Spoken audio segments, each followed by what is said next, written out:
You can't start a football show, I don't think, if you don't touch base on what's going on with the Redskins right now. And I don't even know. I don't understand how this just got so out of control so fast. I mean, this went from a simple naming issue to blown into a huge sexual harassment. The coaches going to parties and, being able to mess around with the cheerleaders and other people. The cheerleaders basically, as basically are escorts, if you want to say, are forced to be. I don't know how the cheerleaders stayed quiet this whole time. You see reports of Jay Gruden's messing with one of them, and then one of them's messing with one of the football players, and then he benches the football player. And you're like, wait, what? Now we're throwing games away because you're both sleeping with the same cheerleader? And supposedly the guy they benched was the guy that was one of the linemen or something. And that was the day that Alex Smith got his leg broken because the lineman was there. This is just, and he could, from the position that this lineman was supposed to play, this is, Mac, I don't even know where to begin. And then on top of it, they're talking about the owner. He's gonna be staying. So can you explain this to me? I mean, how does this stay quiet for so long? Well, from kind of a personal input and kind of from about the Redskins by themselves. I have a Twitter page where I just bother all the NFC East teams. I bother the Cowgirls, I bother the Eagles, and I'll say the name, the Redskins. I bother them too.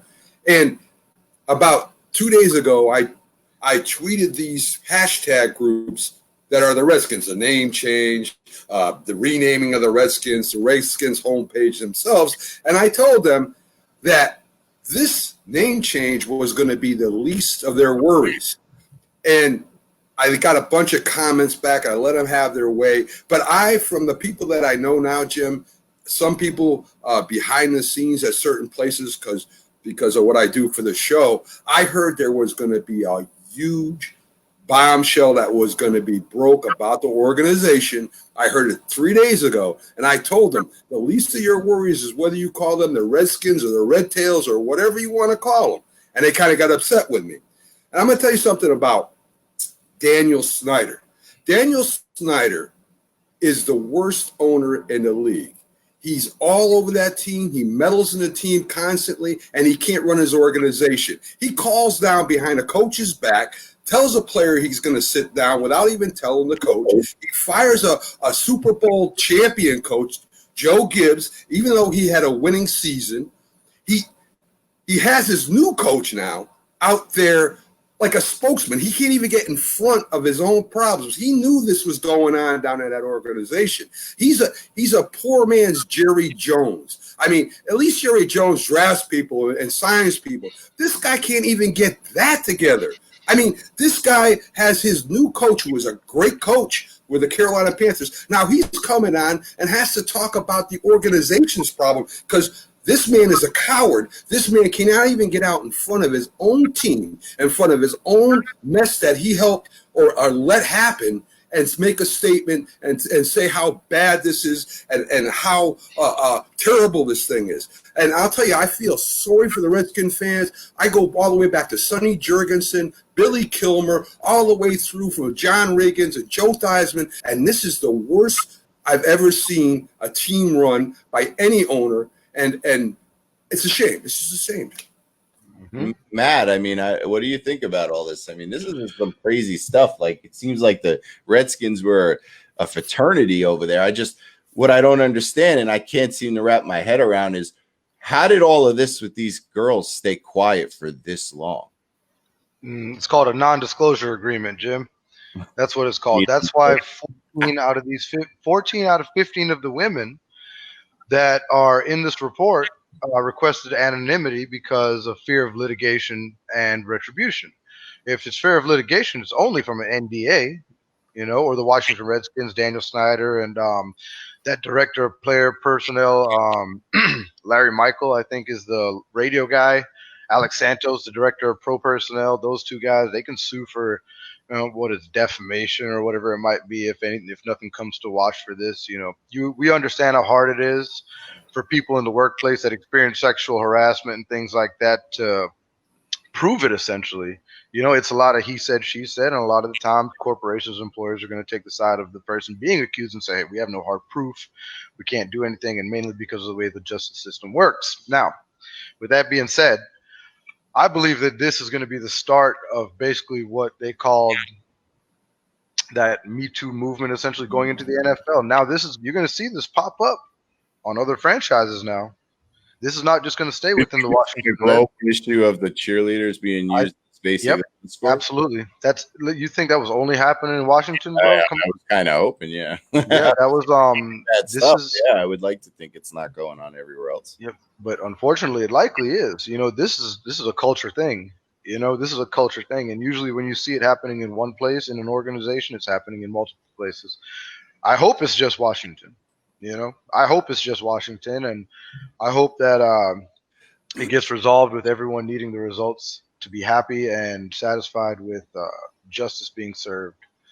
If this is the case, personally, I would be an owner that would vote to remove Daniel Snyder, but I don't. Well, that brings up my other point that I want to bring up is so far publicly, the reports have stated that the owners are not going to request that Daniel Snyder step down, because if you look at some of these reports, some of the worst stuff, they make it seem like Daniel Snyder was not involved in.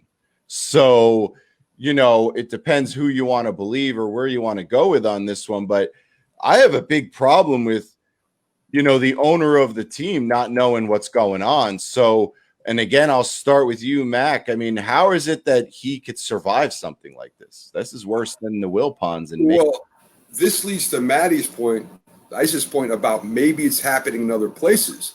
If these owners go ahead and vote this guy out, and the owners talk, management talks both ways on all teams. If this is going somewhere else and they vote to have him removed, maybe they're worried about this blowing up in their face too. So I'm thinking that what Ice is saying is very correct here, that it is happening in other places. These girls want to be famous. They want to be, they want to be models. They want to be actresses. There's hardly any cheerleader that goes out there just because they want to cheerlead on a professional level. I mean, I know on a youth level they do that. They get right. So they're doing this for more than just to cheerlead. And if something like this comes out, then they're going to have I don't want to say a black mark, but they're involved in a controversy. So besides the disclaimer, the disclosure, they're also thinking about their futures too. Now, there's no doubt that Snyder knew this was going on. At what level? I don't know. But I know they all talk, and all of at work, man, them rumors fly all the time. Everybody's business when you're at work, and there is no way he didn't know. So stop calling down on the field and telling players not to go in the game behind the coach's back and start taking care of your business. Well, that brings another question, though, down to Matty Ice here, is that what responsibility in this? We talk about the owners and, Jay Gruden's he's out. So, I mean, he doesn't, he's not involved right now as from the inside. And you talk about all the people in the front office that are involved in this.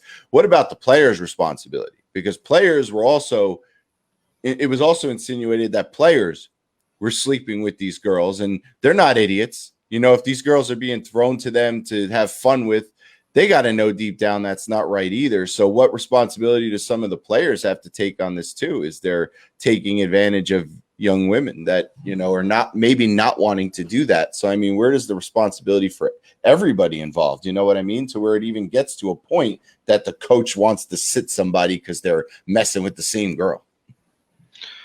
Man, that is such a sticky situation, Jim. I don't understand how it could even come to this. If this is the case and players were knowingly participating in something like that and it was non-consensual in a way where, the organization very well could have said, hey, listen, do what you got to do for this guy to make him come to Washington or whatever it might be, or your professional career is over, And these girls have been working their whole lives to be cheerleaders. You know what I'm saying? Not necessarily in the NFL, but I mean, when they do this, they've done this from the time they were young, small children. This is their life.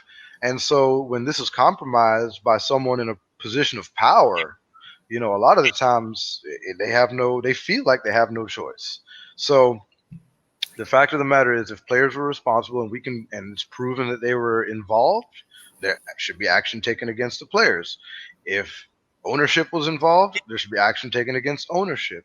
If it comes out that Daniel Snyder knew what was going on, just like they did with Joe Paterno and the entire staff at Penn State and all that stuff who weren't involved with the whole Jerry Sandusky thing, guess what? You knew about it and you didn't do anything about it. So you're just as culpable and responsible for it. And that's just the way I see it. And it will come out to watch. You're VP of pro personnel and the head of your scouting department, your radio personality. You're not gonna not know if these guys have harassment cases against them. Everything is gonna come across Daniel Snyder's desk. All right, Jim?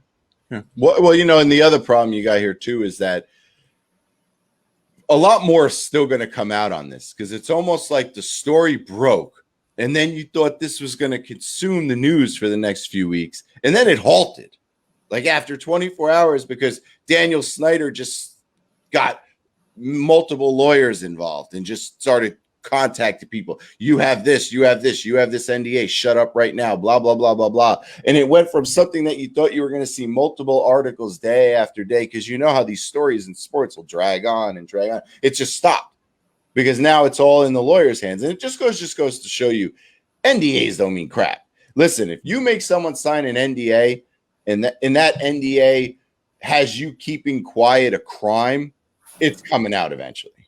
Mm-hmm. Well, there are people that signed the non-disclosure agreements and that have come out and said it anyway. And all that really happens to them, they don't go to jail.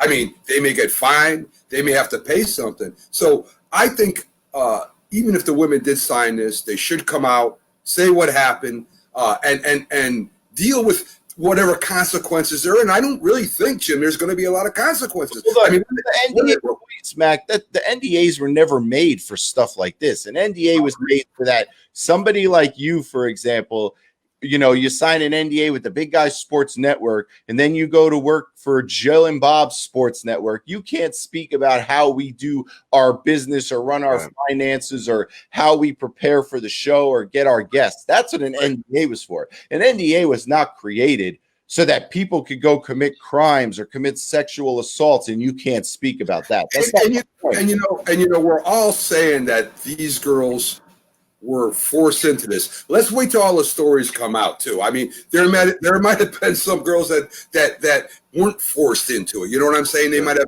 So everybody wants to be a celebrity or be with. Right. Exactly. I mean, you've seen some of the celebrities, the guys that play sports. Some of them are not exactly GQ models. Exactly. A lot of women just based on their.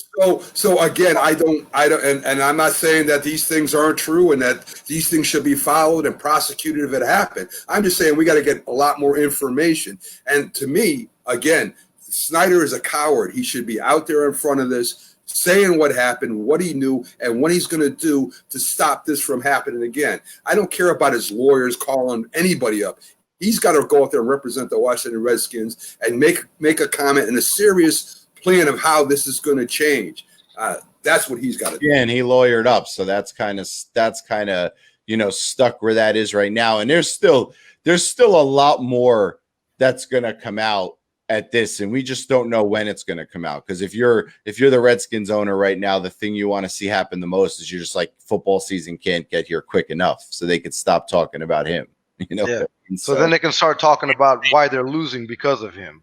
And how do you play, guys? Guys, how do you play for a team like this when not only is there a name problem and that's in there, now we got this in there? How do you go out there and really want to play and represent this team right now? That's going to be a big problem. Not only are they untalented in a lot of positions, or I should say untalented because every professional football player is good at his thing, but they are not together as a team.